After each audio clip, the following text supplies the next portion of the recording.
This is a video that I've been meaning to do for quite some time. We need to talk about new car reliability, why we know a lot less about it than we think we do, and why there really aren't any good resources out there for new car reliability in the broader sense of things. Today we're going to be talking primarily about Consumer Reports, but it really doesn't matter where you get your reliability data from. None of the reliability metrics out there in the United States are really that great in my opinion. But let's talk about why Consumer Reports data is less useful than it has been in the past and why there are some pretty big gaping holes in that data.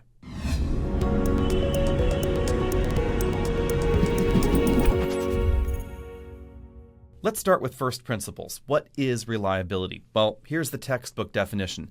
The extent to which an experiment, test, or measuring procedure yields the same results on repeated trials.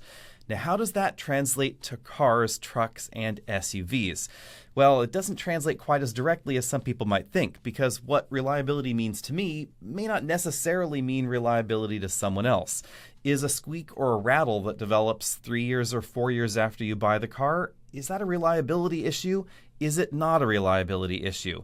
When your infotainment system doesn't want to sync up with your smartphone and CarPlay doesn't want to turn on, is that a reliability issue? Is it the reliability issue of my smartphone? Is it the reliability issue of my USB cable that's been hanging out in my car for 3 years? Or is it a reliability issue with the car, even though the car's software most likely hasn't changed in 3 years, but your phone has been through monthly or quarterly software updates depending on your phone. For a lot of folks, though, reliability, or classic reliability maybe as I should say, is simply, can the car get me from A to B? Does the engine work? Does the transmission work? Is it free from weird rattles and clunks in the transmission and engine? Do I assume that I can rely on it to get me to work and back home? And that's where we start seeing the entrance of reliability organizations, or I should say survey organizations like Consumer Reports, J.D. Power, all these other outlets out there reporting on reliability and other metrics around new cars. Now, Consumer Reports has long been lauded as the gold standard in North America, which is why we're talking about it in this video. But I don't think consumers, not necessarily Consumer Reports consumers, but I don't think the average consumer knows exactly how Consumer Reports data works and why there are now some pretty big holes and omissions in Consumer Reports data. So let's talk about that now. Consumer Reports has been founded for almost 90 years now, and they have operated on a principle differently from other companies and other news reporting organizations out there because they don't take ad money at all. Maybe there's some minor ads here and there on some of their web properties, but basically Consumer Reports generates the bulk of their income from members. They also earn commissions from affiliate links. So if you go and buy a car or Amazon links through the site to buy whatever thing you're looking at from Amazon, they'll make some money off of those. They also make some money off of their used car marketplace referrals, etc. They have received grants in the past for funding specific research projects, etc., but most of their revenue does come from members. Now, that membership is down definitely dramatically over the last few years. There are about 5 million members currently. Back in 2009, there were 7 million members, and there were even more members before. The shrinking membership at Consumer Reports has had a direct and substantial impact on the size and the scope of the Automotive Reliability Survey. And it has also caused some changes to the way the survey is conducted to begin with. Once upon a time, they had more than 1 million responses annually to the survey. In 2024, they had about 300,000 responses. And those 300,000 responses spanned a full 25 model years from 2000 through 2025. Although they did say that 2025 was a relatively small portion of that set. So most of it's spanning about 24 years with some odd results for 2025. They have also relatively recently switched to an online-only survey rather than mailing the survey out to members. That is logical, of course, because there are a decent number of online-only members now, and the shrinking membership has meant they need to cut some budget items. And so mailing things out obviously is expensive, so they've taken some of those steps. Let's talk about the survey itself now. Readers are asked about the last 12-month period and their car. So keep that in mind. You're expected to remember what happened over the last 12 months with your car, or theoretically, you'd write it down. I would assume that Consumer Reports members might be the kind of people that would take pretty decent notes, but It really depends on the kind of person you are, and we'll get to that in a little bit here. But in essence, readers are asked to report and categorize any problems that occurred in the last 12 months. For instance, problems with your engine, major or minor, the engine cooling system, the engine electrical system, transmission, major or minor, etc. But there are also other areas of focus that deviate from the classic reliability thing that I mentioned earlier, like paint and trim issues, leaks, noises, infotainment system operability, and we're going to get to some survey responses a little bit later here. Readers are also asked not to include things caused by accidental damage or wear and tear unless they thought it was excessive. This is where we start getting off into the weeds a little bit, because what's excessive to me might not be excessive to you. What's a major transmission issue to me might not be a major transmission issue to you, and vice versa. Consumer Reports hopefully weeds some of these out with additional response questions where they're asking in more detail what's going on with these areas on the vehicle, but it's up to the consumer to actually provide this information. Consumer Reports then tabulates these numbers. They crunch everything around, weighing categories to their internal metrics, etc., and then they create a score between 1 and 100 for every vehicle. They also attempt to correct for mileage variations by creating different categories and trying to sort and crunch the numbers around those categories when they're asking about mileage. Because logically, if you're driving 300,000 miles a year somehow in your Toyota Corolla and it's braking on a regular basis, but that person in the Honda Civic only drove it 10,000 miles, then obviously there needs to be some appropriate weight placed on that mileage and those problems, etc. We don't know all of the math going on at Consumer Reports, and that is one of those tricky things. We don't know exactly what's going on behind the curtain. We're being told that this is all being done in an up-and-up fashion, and I have no reason to doubt that. Let me be perfectly clear. I have absolutely no reason to doubt Consumer Reports' methods at all. We're simply talking about the size and scale of their data set here. So let's get into that a bit more.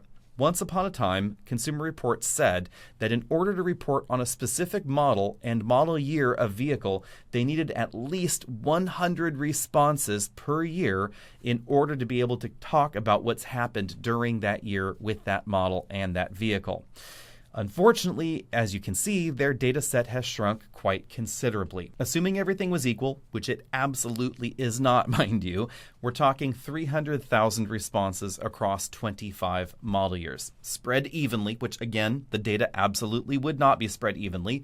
That could theoretically be 12,000 responses per model year across more than 280 models of new cars, not even to mention different trim levels of those new cars and engine combinations, which would be into the thousands. One would hope that the data scores skews rather towards newer vehicles and that the majority of this data set would be, I don't know, maybe 2020 to 2025, and that would give us much healthier numbers for some of those newer vehicles. But the truth is we absolutely do not know because Consumer Reports won't really tell us that. They also won't tell us what they do now with sample size because they have said that the sample size is no longer 100 responses needed per vehicle. Kissing that 100-car minimum goodbye makes a lot of sense when you think about it, because in our totally not real-world fictitious math experiment here, where we have 12,000 responses per year and 280 models to talk about, we're only talking about 42 to 43 responses on average. If Consumer Reports membership roles and responses were distributed appropriately and evenly across all of those models, which it absolutely is not, and that's very evident in the Consumer Reports data. Now, Consumer Reports won't talk about exactly how small the sample size has become, but I have heard rumors that maybe put it somewhere between 5 units down to maybe even just 1 or 2, depending on the model year. Unsubstantiated rumors, don't take that as gospel. That is simply what I have heard from people familiar, close to people at Consumer Reports. So again, rumor there, but we don't know exactly what that number is because they won't tell us anymore. They will, however, say, and I quote here, when we have small sample sizes for models, we may use brand history and the reliability of similar models that may share major components to determine our projections and predictions.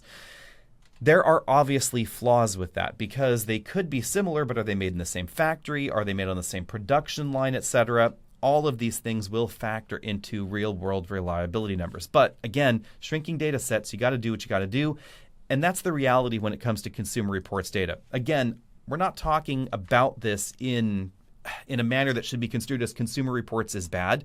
Consumer Reports is doing the best that they can from the data that they can get. And this, again, is a data problem. So before we continue, I should mention here that if anybody is to blame, it's the people that are canceling their Consumer Reports subscriptions and not responding to those online surveys. Because if we still had millions of responses and we had responses in every vehicle category for every vehicle that's selling in volume in North America, hey, that'd be fantastic. And we would have a really good data set to look at.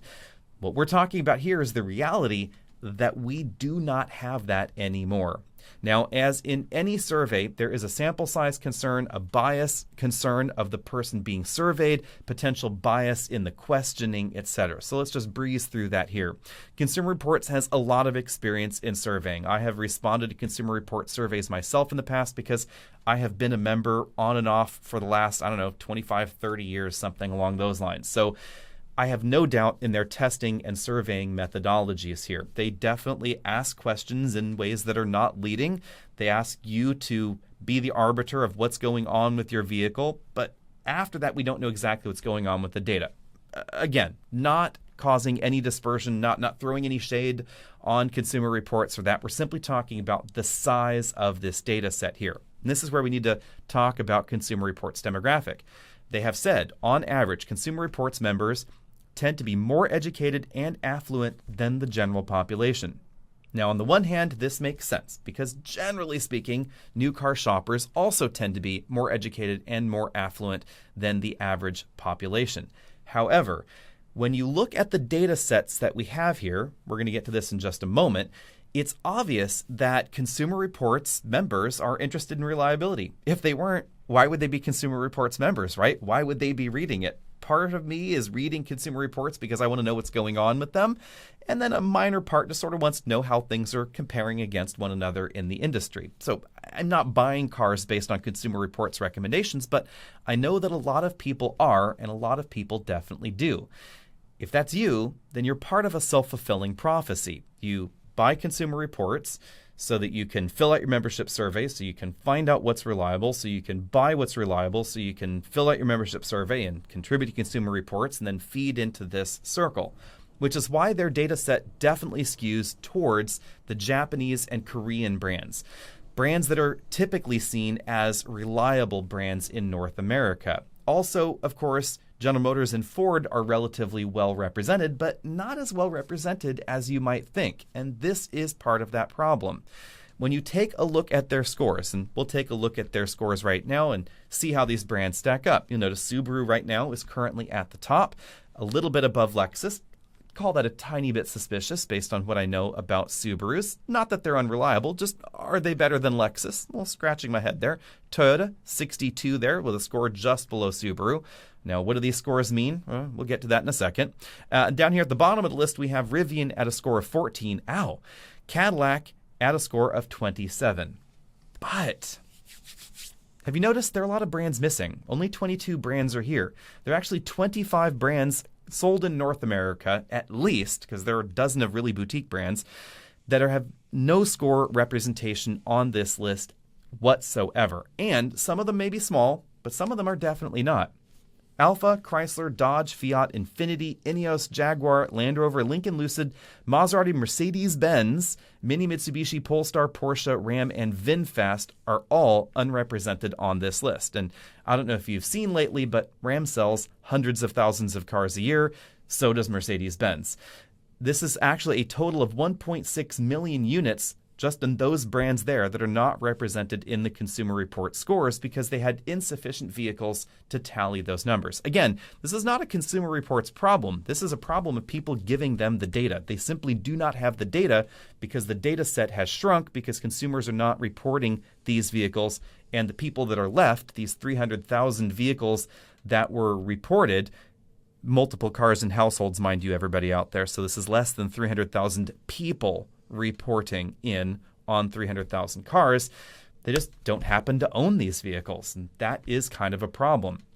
So out of almost 16 million new cars sold in the United States last year, 1.6 million of them have no representation on this list. And when we drill down even further and we see, for instance, Cadillac here, their score is based on XT5 and Cadillac Lyriq only, even though their best-selling model is the Escalade. And in fact, Lyriq and XT5 account for less than 30% of Cadillac sales. We see a similar problem with the Volvo numbers. So if we go ahead and click on Volvo, you notice it's based on two models, XC60, with one being a sub-trim, the plug-in hybrid there, and then we have XC40 as well. No data on S90 or S60 or XC90, which is the second best-selling luxury three-row SUV in America. We do, on the other hand, have, let's go up here to Lexus. We have Lexus data on the Lexus TX, even though there are very few Lexus TX out there, significantly fewer TX on the road than XC90. Not only is it a brand new model, Lexus had a stop sale on that unit for a really, really long time that limited the number of new models that could actually be sold out there. So we see a lot of data in some of these models, even though TX sells lower than XC90 and fewer on the road. Even Acura here actually has some holes in their data because we just have RDX and MDX. We don't have their sedans. Of course, we don't have the new Integra on that list either. But when you look at the Toyota list, really nicely represented here. Lots of data on these models. And that means, based on Consumer Reports data, you could logically compare RAV4 versus CR-V versus Tucson versus Sportage versus Forester. You're probably going to see a really healthy data set there. If you want to compare reliability in those major categories, one to the other, that data set looks really quite good. But what if you wanted to compare best-selling luxury three-row SUVs and you're really trying to decide, should I buy an XC90? Should I buy an MDX? Should I buy a whatever? That is tricky because we simply do not have the data for that. Nor do we have the data for how a Jeep Compass lines up against a Toyota RAV4. One would logically assume Jeep Compass is going to be broken more often. Can we say that from the data? Absolutely not, because we don't have any data there. When it comes to the American brands, there's definitely a lot of Swiss cheese going on, basically holes in the data. The Dodge Charger has been America's best-selling full-size sedan for about 15 years with more than 1.7 million units sold over that time, and there is no data at all there. The Dodge Challenger, no data for any of its years either, despite being the best-selling coupe in North America. And yes, Mustang sold better total, but remember, there's a coupe and a convertible there, so Challenger outsold Mustang combined some years, and they certainly sold more coupes than Mustang. Dodge's Durango, it's been around since the dawn of time practically, so you'd assume there'd be a big healthy data set here, but sadly, out of the last 25 years of Durango production, there's only data for 1 year, 2014. And on this 1 year's worth of data, they give it a reliability rating of 45 out of 100. So how does that impact your Durango that you buy today that has a different engine than it had in 2014, and a different transmission and a different interior and a different this and a different that? Lord only knows, because that is simply not in the data. And again, not Consumer Reports' fault. This is not faulting Consumer Reports' methodologies because they're very solid. It's simply that they do not have the data to give us the answers that I think a lot of customers are really looking for. To give you an idea of the extent of the holes in this data set, here is a not at all extensive list of vehicles that have severe gaps in reliability history. Maybe they have 1 year or 2 years here, but by no means a complete cross-section of the years available, despite some of them selling really fairly well. Wagoneer, Grand Wagoneer, Compass, Atlas, Atlas Crossport, Jetta, Golf, GTI, Golf R, Equinox, XC90, S90, V90, V60, any of the Volvo EVs, G60, G90, G80, F250, F350, Armada Kicks, Murano Versa, Sentra, Escalade, XT4, XT6, CT4, CT5, Enclave and Vista, 2 Series, 5 Series, 7 Series, X1, X2, X3, X6, X7, A3, A6, A7, A8, Q3, Q8, Q4 e-tron, e-tron GT, Integra, ZDX, TLX, Acadia, Terrain, and a whole bunch of others, including a ton of Mercedes-Benz models. Of course, Mercedes seems to create a new model every 30 seconds, but still, you have a lot of missing data there. I promised I would get to actual consumer responses because Consumer Reports does list some of the actual consumer responses that people type into the fields when asked further details about a particular problem.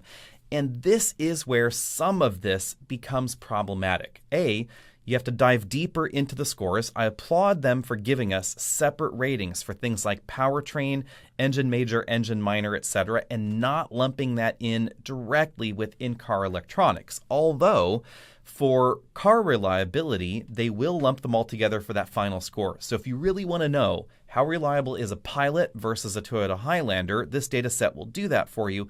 But if you don't care about CarPlay, you don't care about your backup camera or whatever, then remember that you're going to have to dive deeper into the sections and look specifically at the areas that you do care about. So if you're more interested in engine and transmission reliability and squeaking over car electronics, brakes, whatever, not that brakes are unimportant, but you know what I mean here, climate system, etc., keep that in mind as you're looking through the list. Well, here, let's just take a look at the Honda Pilot responses. And this is where I think some things get a little bit tricky, because one of the problem areas listed was 10-speed has acceleration issues, including jerking acceleration. What does that mean? I don't know.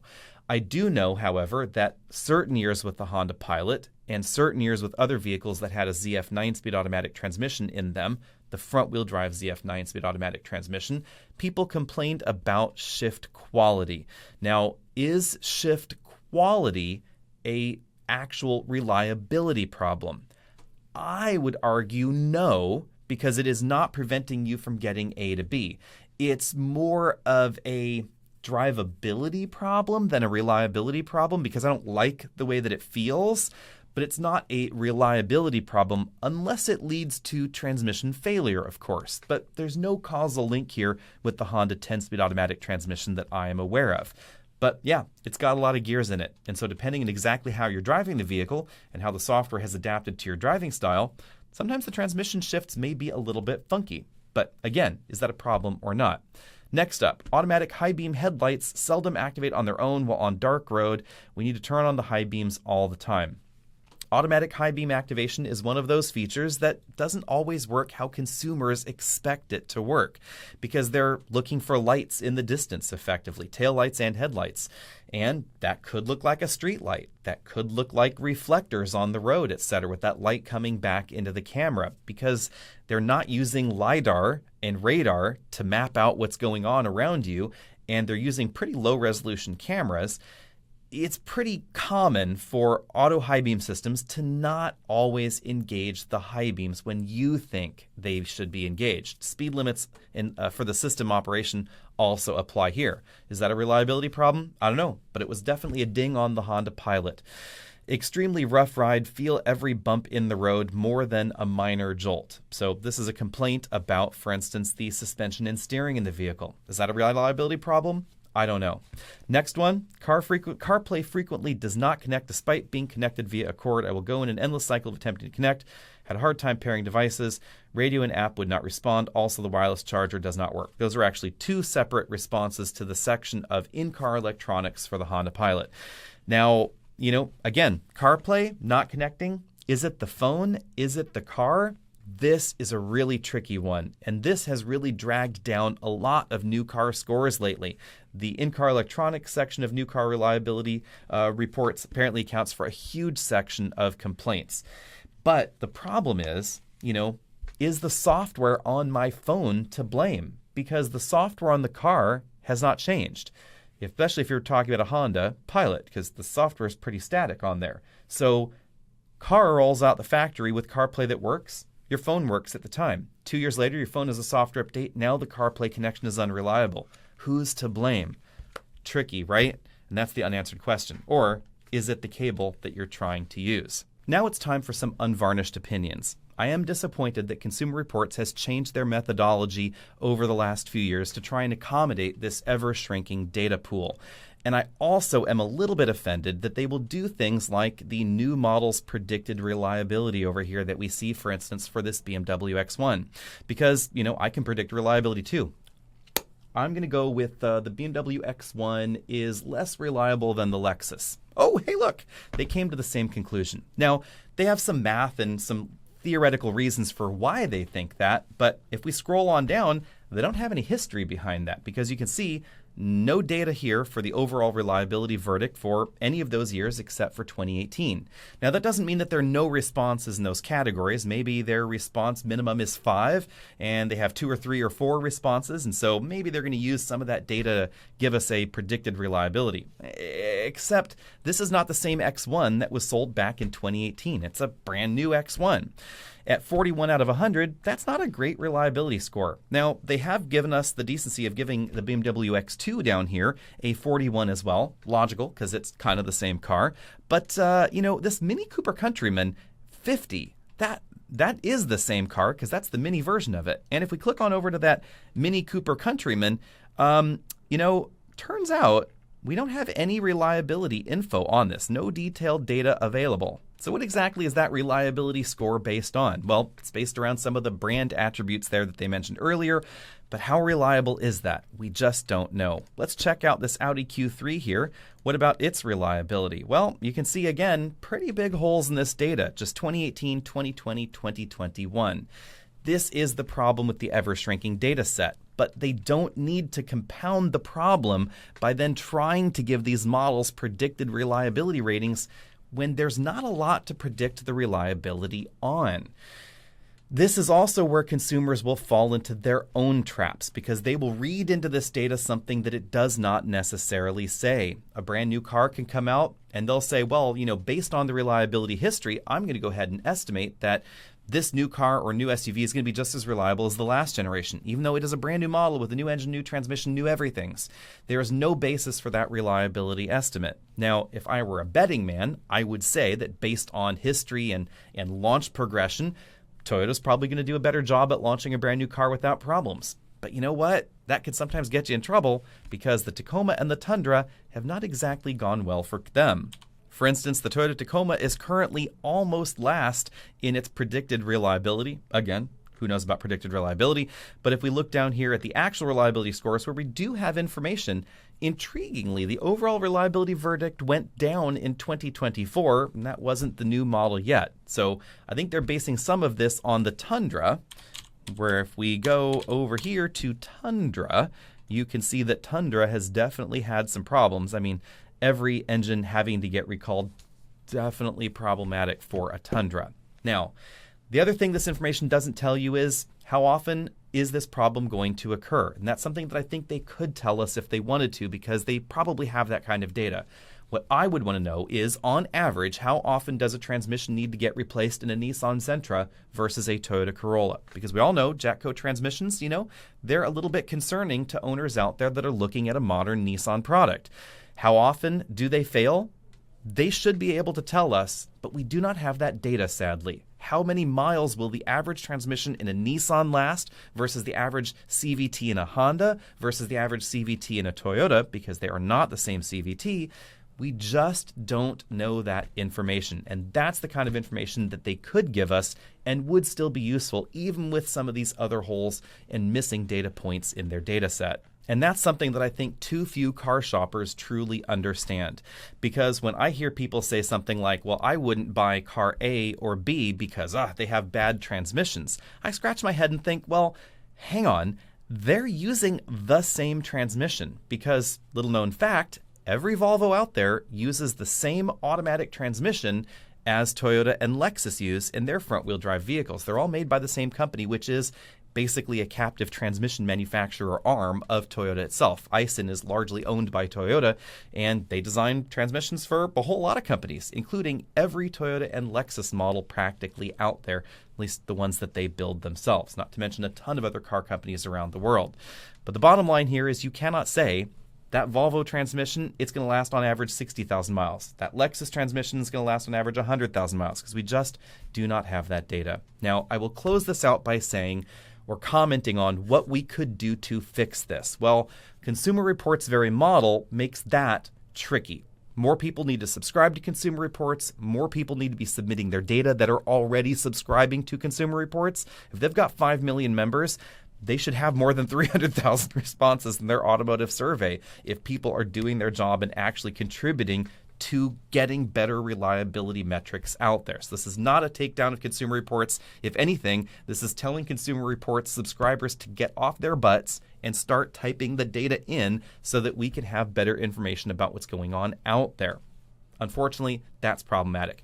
Second best thing, we could have J.D. Power reinvent themselves, because the J.D. Power model actually makes a lot of sense. J.D. Power, really poorly understood. We could do another video on that later if anybody wants to. Let us know down there in the comment section below.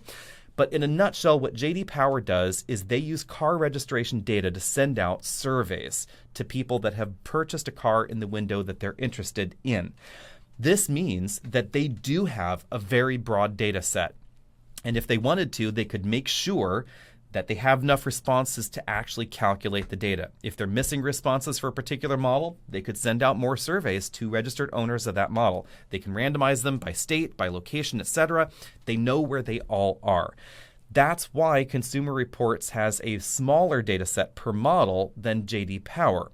The problem is, J.D. Power's data does not have the specificity and the granularity that's available to the consumer that Consumer Reports does. So J.D. Power lumps all these same categories together, including, honestly, what I would consider a bit of customer satisfaction. That's widely criticized when I say that, but hey, that's my opinion there.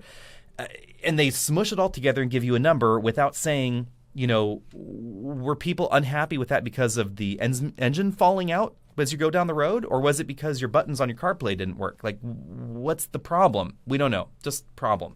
Also, very narrow windows, because the IQS study is only the first 90 days you have with your vehicle. This is largely seemingly a how happy you are with your thing. The next survey they have, the VDS study, is only what happened in the third year of driving your vehicle. What happened in year 1 and 2? You could have had a vehicle fire, or transmission fell out year 1, engine fell out year 2. If it didn't happen in year 3, it's golden. But that's not very useful either. But their methodology, I think, could be adapted if they gave a crap. Or, of course, we could have manufacturers that would publicly release their warranty return data, and then some third-party company could then go through that warranty return data, and we could see. Because that would be the real way to know what kind of warranty work is actually happening to these vehicles. And then I will finally close on saying, if any company out there truly had some of the warranty kind of horror stories on average that you generally hear, again, we do hear about things like General Motors V8 snafu, the Toyota twin turbo problems, the transmission problems that Toyota had, etc. We do hear about those.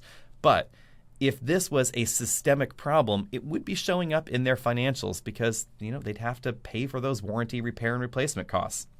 Anyway, let me know what you think about all that down there in the comments section below.